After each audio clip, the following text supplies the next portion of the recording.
Greetings. Welcome to ITR Live. I'm your host, Chris Hagenow, and we are back here in the Hendrickson Library at the Center for the Preservation of Western Civilization at ITR World Headquarters in Central Iowa. We have the John Hendrickson and myself here ready to thrill and excite you on another action-packed, fun-filled episode of the gold standard in Iowa conservative entertainment. John's got coffee in his official Iowa State Capitol coffee mug that he picked up from the gift shop. Yep. I'm rocking the our sponsor soft drink, which is Dr. Pepper Zero, at least for right now. Yeah. But anyway, so we've got some things to cover, some things that are timely that I've gotten a lot of questions about, and so rather than take those one off, let's just tell the listeners where things are at and where we're going. That's right, yeah. So you ready to roll? Yes. Yeah, good. Yeah. All right, let's do trivia. Yeah. Let's get that going. So, last week's question. No responses as far as I know. Okay.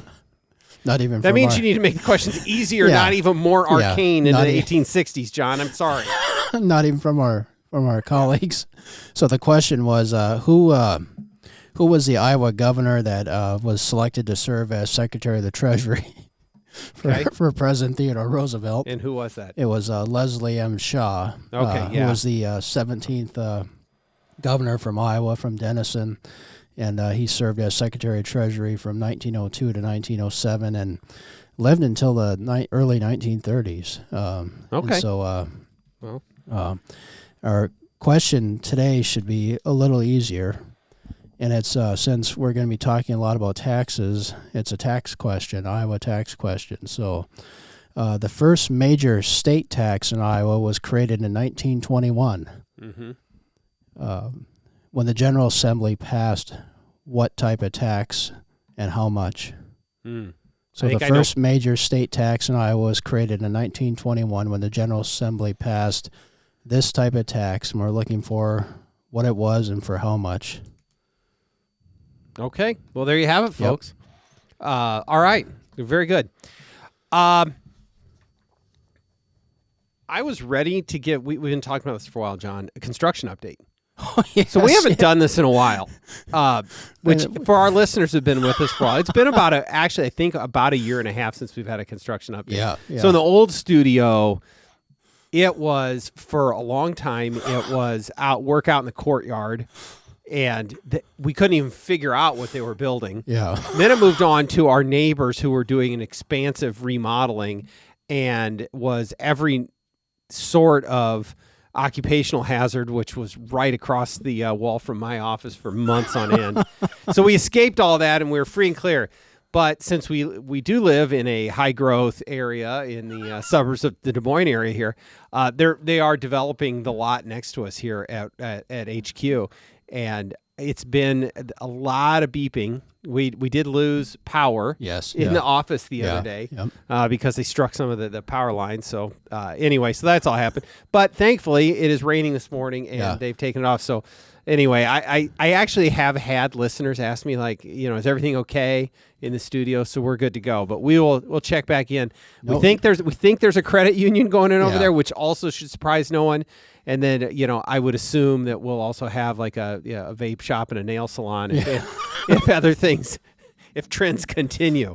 But I guess on the positive side, you don't have a bucket next to your office. Oh my gosh. Yeah, no, it was bad. We would come. Yeah. Well, we have had that. We've had leaky roof because of the rain. And no worms. Yeah. Yeah, that's the old office. I would actually get worms coming in through the wall. That was awesome. I could say I miss it, but I really don't. Yeah.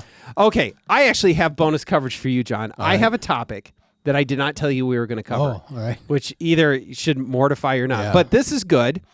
The legislature passed a bill and sent to the governor, which raises the rural speed limit 5 miles an hour. And I know that you kind of drive with a lead foot anyway. Yeah. So are you excited about that? Well, I probably not. Okay. So this bill would raise the rural speed limit from 55 to 60, right?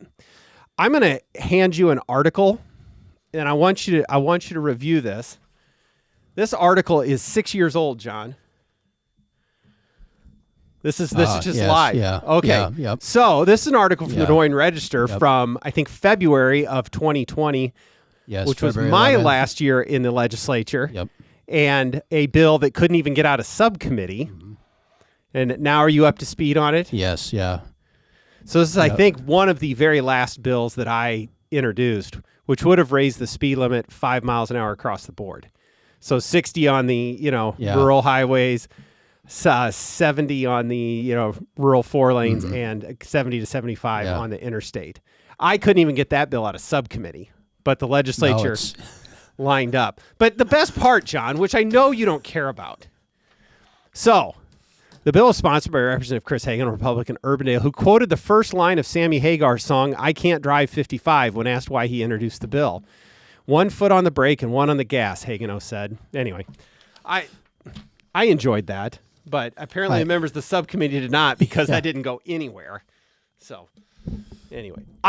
There is a point. So now Go ahead. people would be going 65 now instead of... Well, of course. You get the and I don't know what that cushion is, but yes, it would. Although it seems to me common that folks are going at least 10 over anywhere on highway traffic. But I do want to point something out that is a little bit relevant to some of the things that, well, frankly, what we talked about in the last podcast. Remember our conversation about fiscal notes? Yes, yeah. Okay? Yep. So, this bill that I introduced in 2020, 6 years ago. So, we've had some inflation in those 6 years, right? The fiscal note on that bill was $2.3 million. That's what the DOT said it would cost to replace all of the signs that would be impacted by that. Fair. I understand that there would be some cost to that. The fiscal note from the bill this year, 6 years later, was $825,000. It's interesting. It's interesting. Now, there may be the bill from 6 years ago probably impacted more signs. I get that, but not 3 times as many signs, and that's not even remembering the inflation. So which is it? And my point is... And can I say steel and aluminum tariffs? That's right. Hey, we're all okay. Yes. All right. We're done here, folks. Thanks for joining us. My only point is the fiscal notes are often arbitrary. They are educated guesses, and they should not be the final say in analysis of a bill. Okay? You got to look under the hood a little bit, right? Is that fair? Yes. Okay. See, I tied that back? Yeah. I thought you'd like that. Nope. All right. So let's shift here, John. Let's talk about what we came here to talk about, which is an update on, I guess, the legislature in general. Things are progressing towards adjournment. I don't know how quickly they are progressing towards adjournment. As we talked about last time, it doesn't appear that they're very far apart on the budget. Probably resolvable, but the property tax debate is still out there. There's a lot of action this week in the House on. We talked about last time that the bill and its path through the Senate. This week, the bill, and I'm going to talk about that too. There was action in the House on property taxes. The House picked up the Senate bill, amended it, and sent it back over. It was interesting that they did not send their own bill over, and I haven't really ascertained why they picked that up. I have a couple guesses, but maybe it isn't that big a deal. Maybe it was important to somebody that it just be a Senate file. But anyway, the House received the bill from the Senate, sent it through subcommittee. There was a public hearing, floor debate, and now the bill is back over to the Senate. The bill passed, and this is just probably things that you could read in the news, and I'm going to give you a chance here in a minute, John, but essentially what happened, the House picked up the Senate file, the bill that came over from the Senate. They ultimately amended it with all of their language from their bill and sent it back over to the Senate, and it passed, again, a bipartisan vote, 64-23. 3 Democrats voted with the Republicans in the House. Most of the Democrats voted with the bill in the Senate for their language. But anyway, so that passed last night. We're recording on a Thursday. And, you listened to some of the debate and have read some of the articles. I know you mentioned in pre-production, and I'm stealing everything you wanted to talk about, John, but you were impressed with the work of House Ways and Means Chairman Carter Nordman on this bill. So I'm going to let you talk for a minute now. Yeah, I mean, so they had a public hearing, and then of course the committee hearing on this bill, but I was very impressed by what Chairman Nordman had to say on this bill, because when this whole process has started since these bills have been introduced, I remember I won't say who described it this way because I can't remember, and I don't want to get the name wrong, but someone described this as a debate between two different caps. And so and so when I was watching the coverage on our favorite network, I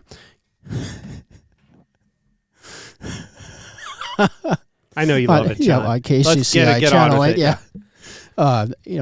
Representative Nordman was defending the 2% cap that was basically the original hard cap that was proposed in both the House bill and in the bill that Governor Reynolds introduced, which was different than the cap that was in the Senate bill, which allows for an inflation factor. And so I give Chairman Nordman credit for really defending that, because there's been a lot of opposition to that by both Democrats and even some Republicans, and of course a ton of opposition by local governments officials. And now there was articles of community college officials that have come out saying that the 2% cap will cause harm, and so I thought he did an excellent job. And I know we're going to go through some of his statements that he said, but just kind of defending why that's a good policy. And there's a couple things I want to say about that too, because when you look at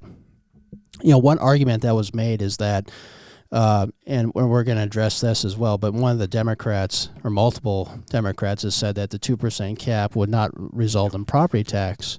Yeah, and we are going to talk about that. But I just want to make this point quick, is that they keep pointing back and saying that, well, the past bills did not provide any relief. And the reason why they did is that the caps they've had have been all soft caps, if you want to even call them caps. And so when you look at what other states have done with property tax caps, the weaker the cap, the less effective they are. And so if you look at states like Texas and Kansas, all these states that have had weaker property tax caps or lids, when the more exemptions they have, when you allow for inflation, it tends to allow more government spending, and it lessens the impact it has on the taxpayer for property tax relief. This is a very important point, maybe the most important point, John. Let's go back to an even more fundamental level than that, which we have talked about repeatedly for maybe as long as we've been doing this podcast. You are able to achieve tax savings for Iowans. And the only way you get real tax relief is to limit government spending. And in this case, local government spending. That is the way. It's not any other magic formula. Limit local government spending. And so, to that end, even setting aside any of the specifics about any of these bills, the more you restrain spending, the more capacity that you have to deliver tax relief to Iowans. Again, not to even, for the sake of this argument, talk about the appropriateness of any specific plan. But a 1% cap would be better than a 2% cap because it would restrict local government spending more than the other.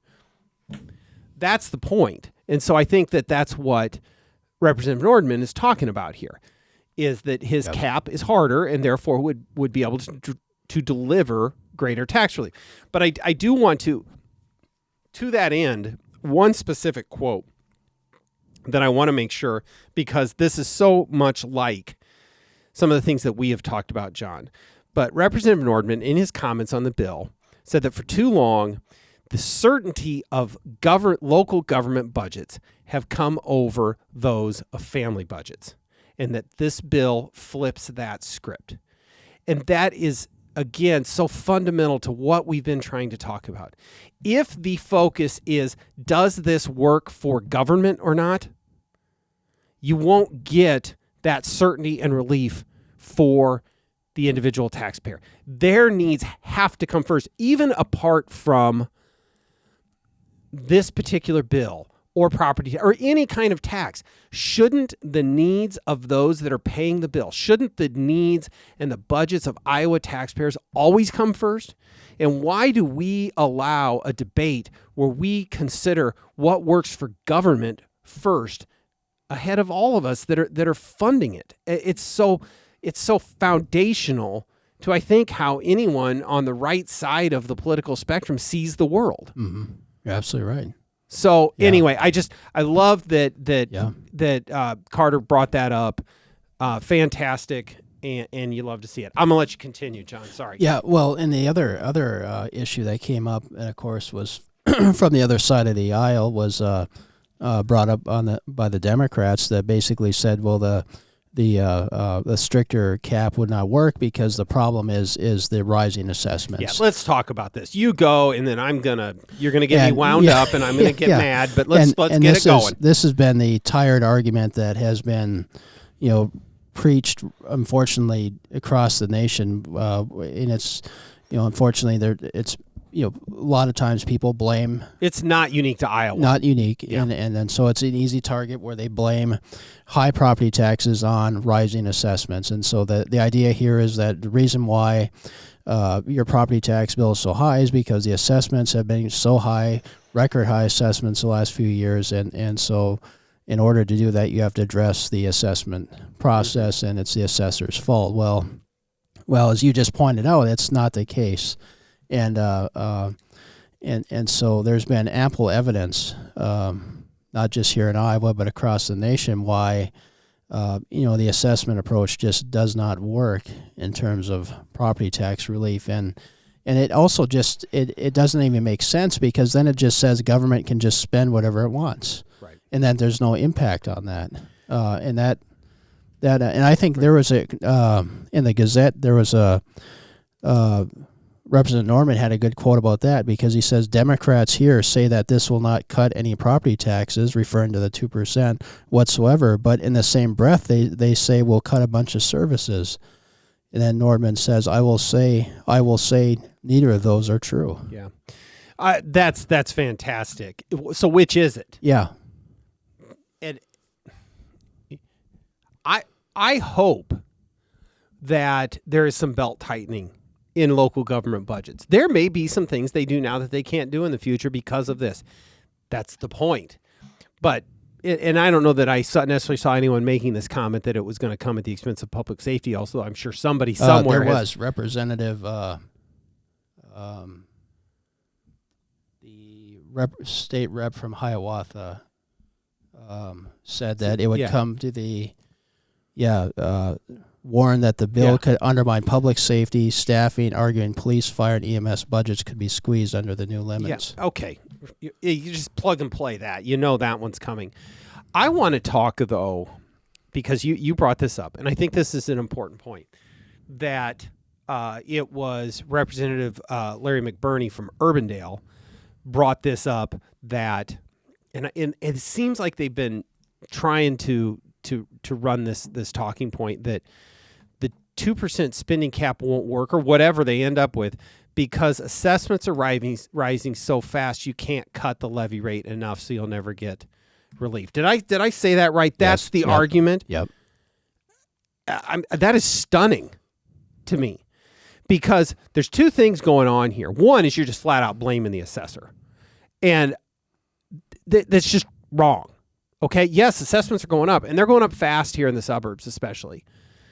But that's just blaming the assessor. That is just finger pointing and shifting the blame, and it's just tired, and that's almost not even worth spending a lot of bandwidth on. But doesn't it also at the same time that argument prove why we need the limits? It seems like that argument proves the point, is that there is such an insatiable need to grow government that they can't cut it enough. Because guess what? That city council, that board of supervisors, they can cut that levy as low as they want. And so you're saying that the assessments is that they're not going to be able to help themselves? They're just not, and setting aside rollback and how that factors into this too, but that these city councils just don't have the guts to limit spending, and so therefore this isn't going to work. Like, really? It's just, it doesn't add up. It doesn't make sense. We need to limit spending because otherwise, according to Representative McBurney, local governments certainly aren't going to do it on their own. They're saying it, saying the thing out loud. They're never going to do this on their own. Okay, well, I guess we all ought to vote for the bill then. Am I wrong? No. I mean, they're good because it's your job to agree with me when I get going on this stuff. Yeah. But anyway. Well, and it just, I mean, we've talked about this so many times, and I don't really, it doesn't really matter what the tax is, whether it's the property tax, income tax, sales tax. It's really spending that drives it.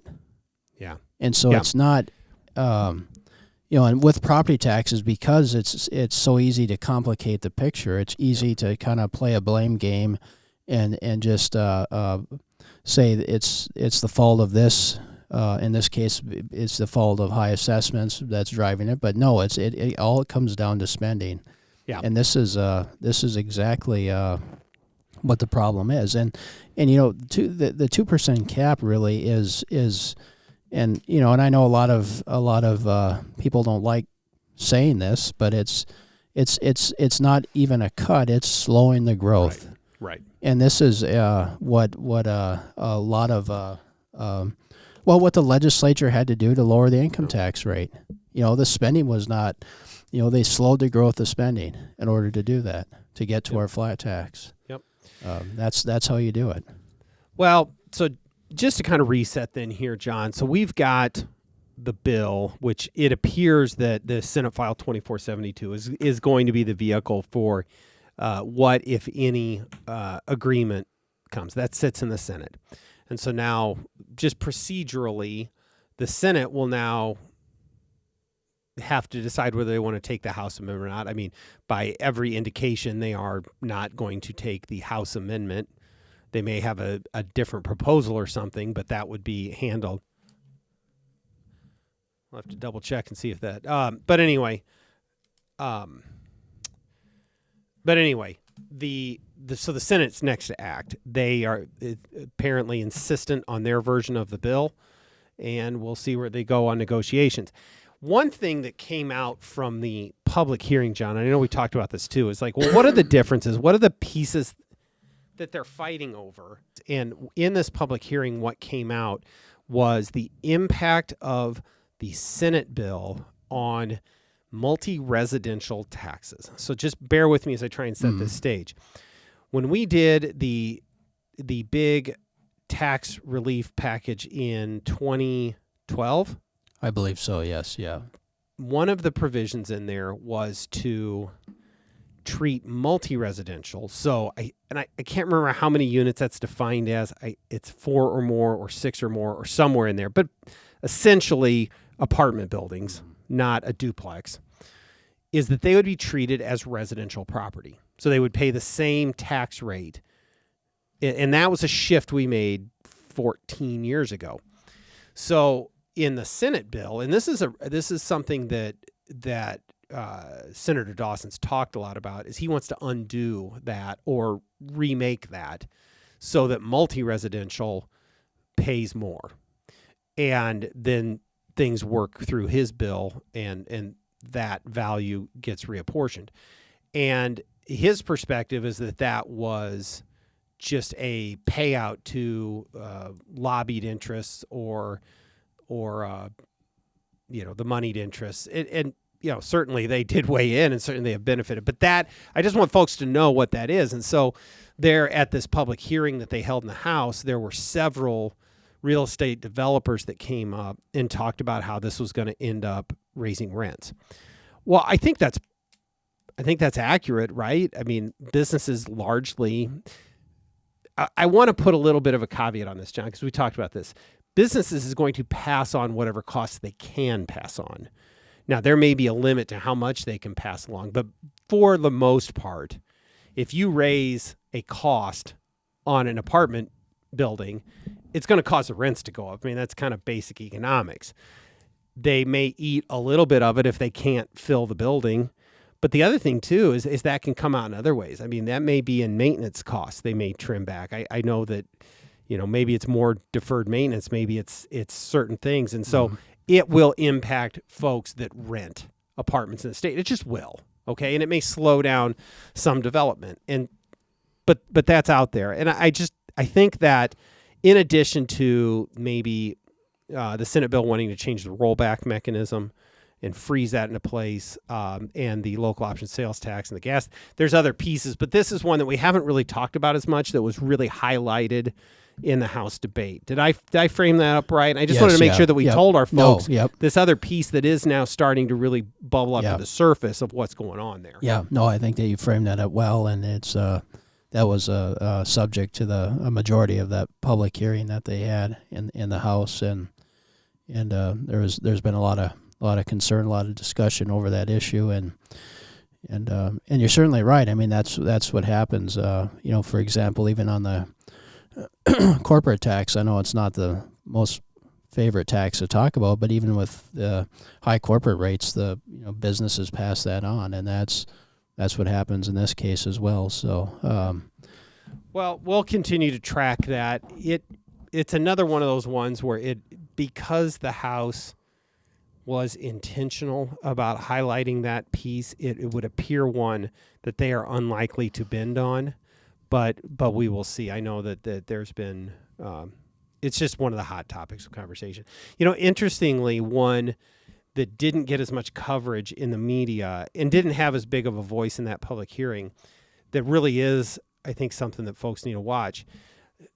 I don't know that you're going to get a lot of sympathy maybe for big developers or even, but this multi-residential piece also extends to retirement communities and senior living centers. Yes. Yep. Because they would then be taxed that way. And that is especially in that area where the margins are so thin. And it is really difficult for many of these facilities to make it. And it just depends on how they're structured and whatnot. But that will, some of them are just commercial buildings, and I get it. It's all complicated, but it's a piece that is worth mentioning, as it also applies to senior living communities as well. Yep. So, okay. I think we, again, have covered a lot of ground there. Okay, we're time for our special feature now. In addition, this is now your second special feature. You get trivia. Yeah. You got anything else for us today, John? I do, yeah. Yeah, I need to. Yep. Just one more thing. Yeah. There was a story this week, I believe. Yeah, it was. I think earlier in the week, Tuesday maybe, or Monday. I can't remember which day, but there was a vote in South Hadley, Massachusetts, where the city of South Hadley had basically what they call a Proposition 2 1/2 override, and the city wanted to have a property tax increase in order for more government spending to fill a budget gap, and it created a huge debate. And the Wall Street Journal sort of tracked this and had a lot of couple articles on this, and it was a very passionate debate. People were stealing yard signs, according to the Wall Street Journal. And what happened was wouldn't be a local election without yard sign shenanigans. That's John. right. Yeah, and there was 2 questions about raising the property tax at different amounts, and overwhelmingly both questions got rejected in blue progressive Massachusetts. And the reason for this was that people said, our property taxes are too high, and we expect South Hadley to sort of look at their spending, look at their budget, and just like we do. And they interviewed a lot of their residents saying the same thing. And we saw that with Austin, the city of Austin, very progressive city. And so we're seeing taxpayers starting to stand up and saying, look, you've got to look at your spending. You've got to look at your budget just like we have to. Well, we've seen that, John, and even in our polling, when over 2/3 of Iowans support, as we've asked it, a 2% revenue cap. And that 2/3 of Iowans, half of Democrats. It is wide bipartisan support, and it's not just in Iowa. You spend a lot of time talking and reading with colleagues around the country and reading things. This is the fiscal tax debate that's happening around the country right now. And these themes, every state's a little different, but these themes all persist, which is that the reason that we're having this debate is because people, not just Iowans, not just conservative Iowans or wealthy Iowans, this is people of every political persuasion up and down the income ladder across the country are standing up and saying, this is too much. And it's now demanding legislative action. Yeah. And so here we are. In Texas, Governor Greg Abbott is pushing for a harder property tax cap because the one they had was just too loose. I mean, just too weak. Too many loopholes. And that should be one of the things that we learn from looking at other states and our own history is that local government, because these systems are complicated, there's all sorts of escape hatches. And there's always another way for governments to find more money. I mean, the one that we're seeing over and over here in Iowa is the franchise fee. So they're just going to tax your utilities or your cable whatever. They'll find another tax to raise. And it goes back to, for us, an across-the-board strong revenue limitation and not providing all of those little escape hatches. Otherwise, we are not doing anything to restrain that overall cost of government that we all have to bear. Yeah. So, and the other thing I just want to mention, I know we're short on time, but I'll just do this quick. But this Wednesday, Justice Clarence Thomas gave a speech at the University of Texas, Austin, and it was sort of the start of the 250th anniversary celebration there. It's just a phenomenal speech. I encourage anyone who's interested to Google that to either watch or read the transcript. But basically what he did is he talked about the importance of the founding principles of the Constitution, the Declaration of Independence, and also if we want to understand why our government is the way it is today, he talks about what progressivism has done and what, for example, where progressivism started with Woodrow Wilson and how that is done. And so Justice Thomas gave a tremendous speech, and it was a good way to kind of explain why we need to kind of rediscover and be more serious when it comes to protecting those constitutional principles. You and I talked about this, John. We both appreciate Justice Thomas. This could be the precursor of him announcing his retirement. That's been suspected for a while. More so than maybe most other justices, he might be somebody that would continue to speak out in retirement. Yeah. And maybe that's also what he's signaling here, is he could continue to have things to say that, frankly, he may even be freed from after retirement. So something to watch. Yes, absolutely. Okay, very good. All right, well, that is all the time we have. John, thank you. Thank you, listeners, for joining us. Don't forget to like and subscribe. Don't forget to tell your friends, and we will see you next time on ITR Live.